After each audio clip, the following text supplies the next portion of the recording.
Voilà, je suis Pierre Marchand, sculpteur. Je vis dans le Berry et je suis venu exposer à Tavers, sur les bords de Loire, en compagnie de mon amie Martine Hardy, avec laquelle je fais de nombreuses expositions en France. Alors, votre matériau? Alors mon matériau de prédilection est le bois, essentiellement le bois. Je travaille beaucoup le chêne, ce sont des arbres qui viennent essentiellement du Limousin. Qu'est-ce qu'on a ici? Alors la sculpture ici représente des porteurs. Voilà, ce sont essentiellement des personnages, des humains qui supportent une partie de notre monde. Voilà, ce sont des histoires par rapport voilà, au monde dans lequel nous vivons. Tous les problèmes que l'on peut voir en ce moment, de changement climatique, voilà, de réfugiés, voilà, de ce qui se passe un peu dans le monde, mais bon, c'est un message plutôt positif et qui est fait pour afin que ces personnages nous délivrent un message plutôt optimiste sur notre temps.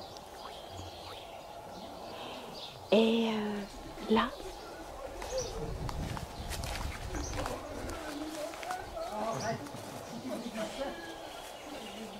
Voilà, alors cette pièce-ci évoque la mer et surtout le bateau qui est porté par ce personnage. Alors ce bateau évoque ce qui se passe en Méditerranée, qui est assez dramatique, donc c'est assez symbolique. Ce personnage tient donc ce bateau à bout de main, à bout de bras, au-dessus de sa tête, et le message est un message d'espoir, voilà, en espérant une intervention humaine sur ce qui se passe en mer, avec toutes ces personnes qui essayent de trouver un refuge dans un pays meilleur que le leur où la guerre ravage les peuples.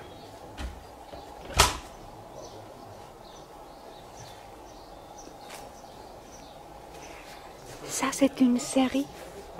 Ça, donc ça fait partie d'une série. Donc il y a des grandes pièces qui vont en extérieur, qui sont traitées pour aller en extérieur, qui peuvent rester dans les jardins. Et donc il y a une autre série avec des pièces plus petites que j'ai faites pour l'intérieur, voilà, qui reprend cette thématique. Donc cette série s'appelle la série Utopia. Et on a un autre là.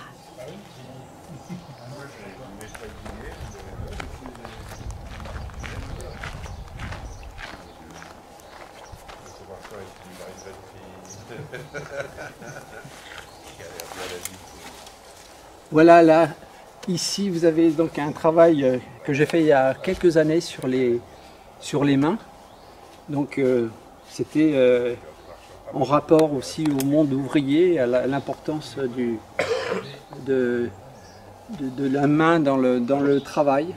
Bon, c'est aussi en rapport avec le travail de sculpteur, hein. Donc, j'ai fait ces grandes pièces qui sont pour l'extérieur, voilà, qui se dressent.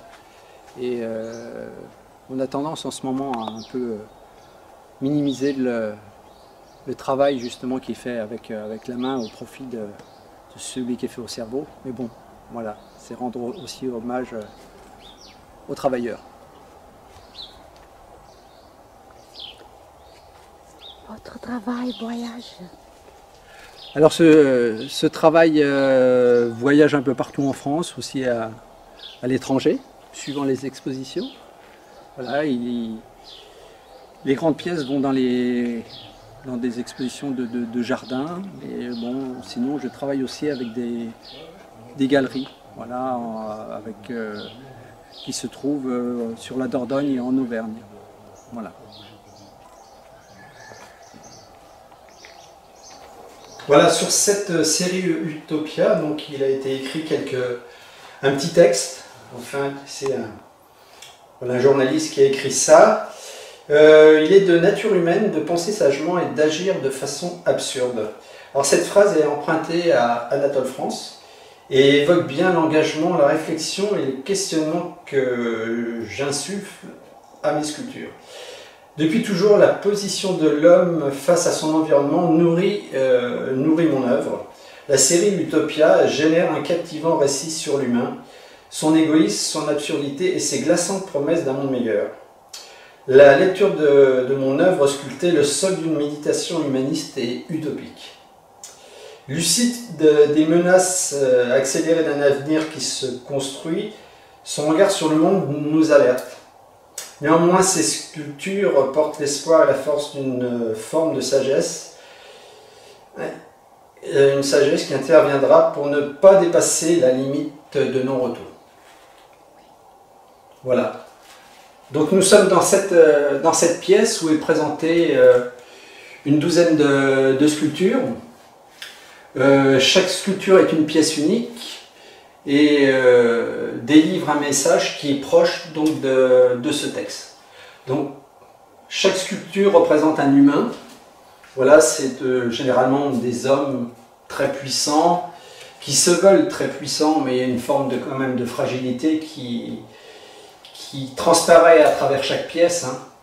Voilà, le message, voilà, c'est toujours un peu sur la même forme avec ces personnages, cette série de porteurs qui soutiennent un peu tout le monde, hein, voilà, qui nous entoure. Alors on passe de cette série sur les bateaux, voilà, qui reprend un peu la problématique de l'immigration qu'il y a en ce moment, dont certains pays ne veulent pas entendre parler. Donc voilà, beaucoup de personnes fuient la guerre, fuient la misère de leur pays et se retrouvent notamment en Méditerranée et ne savent pas où aller. Donc par l'intermédiaire de ma sculpture, c'était aussi une manière de dénoncer tout ça. Donc j'ai représenté plusieurs pièces qui évoquent justement ces bateaux qui sont traités de manière très colorée, très voyante. Donc on ne peut pas, le fait d'utiliser aussi la couleur, c'est qu'on ne peut pas passer à côté des choses. Voilà. Donc ces bateaux, on ne peut pas les ignorer et pourtant certains gouvernements ne veulent pas en entendre parler. Et ils rejettent bien souvent les immigrés dans cette mer qui est des fois leur est fatale. Après, sur certaines pièces, comme celle-ci, là, que j'ai appelée Nuages, cette pièce est plus liée aux problèmes climatiques que nous subissons actuellement et qui vont sûrement s'accélérer. Donc j'ai évoqué d'une manière assez géométrique un nuage, voilà, qui est très coloré aussi, mais c'est toujours pareil, la couleur appelle à une forme d'alerte. Voilà. Je pense que on peut porter ce nuage pour essayer de changer justement et de tenter de changer justement toute cette problématique qui est mondiale et qui à l'origine est faite par l'homme. Donc nous sommes responsables de tout ça. Voilà, après on retrouve sur d'autres pièces, on retrouve une pièce que j'appelais le porteur d'oiseaux, celle-ci qui est très symbolique, qui évoque pour moi voilà l'oiseau, mais qui évoque aussi la disparition de la faune. Derrière tout ça, des espèces qui de par le monde disparaissent chaque année. Alors c'est très stylisé, c'est très épuré. Voilà, il y a une sorte de jeu d'équilibre.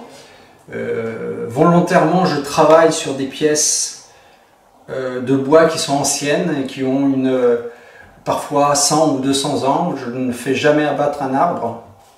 Voilà, c'est aussi dans ma nature. J'utilise des bois qui sont tombés avec les tempêtes ou des bois de récupération. Et j'aime bien travailler sur cette pièce-là. Il y a une centaine d'années, un charpentier a été creusé cette mortaise et j'aime bien reprendre un travail derrière quelqu'un. Donc c'est une sculpture que j'ai faite, mais qu'on a fait à deux en fait. Voilà. D'autres petites pièces comme celle-ci, alors ce sont plus des porteurs, ce sont plus des hommes qui sont en réflexion, qui peuvent être parfois en équilibre, voilà, avec un jeu.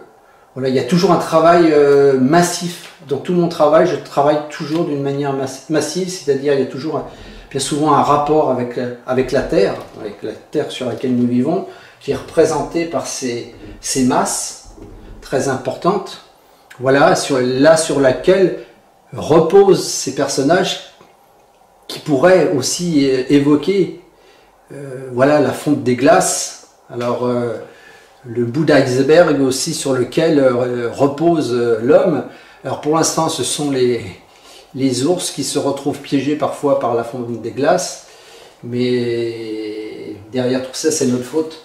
Voilà, donc j'ai représenté, plutôt que de représenter l'animal, j'ai représenté l'homme, voilà, qui sont comme ça, et qui sont parfois un peu en mouvement, ne sachant trop où aller, peut-être en essayant de réfléchir. Voilà, j'ai mis une petite touche aussi de couleur, toujours pareil, histoire d'interpeller et puis d'alerter la personne qui va regarder ces sculptures. Voilà, on retrouve ce travail-là sur cette petite pièce-là, qui est un personnage, voilà, qui est en marche, qui part, qui voyage, peut-être qui évoque aussi le déplacement. Donc ça peut évoquer aussi la migration et puis les peuples qui se déplacent pour aller dans un autre pays. Voilà, en continuant cette série de personnages, il y a aussi celle-ci. Donc il y avait une pièce de bois qui m'intéressait vraiment parce qu'il y avait un travail naturel qui était fait par un départ de branches ici. Et la sculpture, voilà, j'ai volontairement fait cette pente pour mettre le personnage en équilibre. Et donc je l'ai appelé le caillou. Donc j'ai fait ce caillou rouge qui en fin de compte retient la chute de l'homme. Donc parfois il suffit de pas grand chose pour éviter de tomber. Oui, alors cette exposition est ici pour 3 jours. Donc c'était l'occasion de présenter cette nouvelle série Utopia. Donc de disposer les grandes pièces en extérieur dans le jardin et puis d'investir une petite pièce qui nous était fournie par l'association Art sous X. Alors je travaille avec 2 autres galeries depuis plusieurs années. Une galerie qui s'appelle Domaine Perdu, qui est en Dordogne, auquel je présente mon travail aussi de peinture et de sculpture. Et je travaille aussi avec une galerie qui est en Auvergne, dans l'Allier sur Molusson, qui s'appelle la galerie Écriture. Voilà, tous les 2-3 ans, je travaille avec l'un et avec l'autre. Voilà, et je vais continuer de toute manière ce travail de sculpture de la série Utopia. Merci. Voilà, je voulais vous présenter aussi une exposition qui s'est passée à Paris dans le 14e, hein, qui a été proposée par l'association Art sous X, hein, à Alésia, donc qui s'appelait La ténacité du fragile. Alors ça, c'était il y a quelques années, hein, vous voyez, c'était en 2014. Donc on retrouve un travail que j'avais fait donc sur les mains, voilà, qui était en couleur, qui était par contre un travail qui a été fait en céramique ici, sur certaines pièces.